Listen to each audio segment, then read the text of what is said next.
YCP ఇంటింటా సార్వత్రిక ఎన్నికల ప్రచారంలో భాగంగా కరపత్రాలను ఇస్తూ ఫ్యాన్ గుర్తుకు ఓట్లు వేసి గెలిపించాలని స్థానిక ఎమ్మెల్యే భూమన కరుణాకర్ రెడ్డి కోరారు. తిరుపతి నగరంలో ఎమ్మెల్యే భూమన కరుణాకర్ రెడ్డి బుధవారం సాయంత్రం స్థానిక 42వ డివిజన్ పరిధిలోని మయాని శేఖర్ రెడ్డి ఆధ్వర్యంలో ఇంటింటా ఎన్నికల ప్రచారం నిర్వహించారు.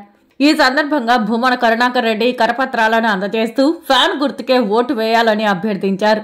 ముఖ్యమంత్రి వైఎస్ జగన్మోహన్ రెడ్డి ఔదార్యంతో అభివృద్ధి సంక్షేమ పథకాలు అందుతున్నాయని, జగన్మోహన్ రెడ్డిని మళ్లీ ముఖ్యమంత్రిని చేసుకుందామని కోరారు.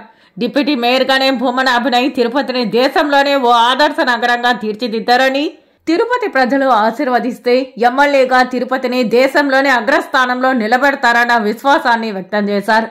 తిరుపతి మాస్టర్ ప్లాన్ రోడ్ల నిర్మాణ ఆలోచన భూమన అభినయ్దేనని అన్నారు.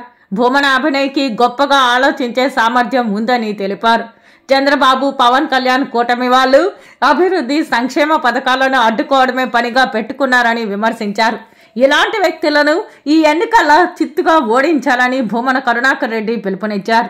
ఈ నేపథ్యంలో భూమన కరుణాకర్ రెడ్డికి ప్రజలు నీరాజనాలు పలికారు. అడుగడుగునా పూల వర్షం కురిపించారు. మంగళ హారతులు పట్టారు. వీధి వీధిలో గజమాలతో సత్కరిస్తూ తమ అభిమానాన్ని చాటారు.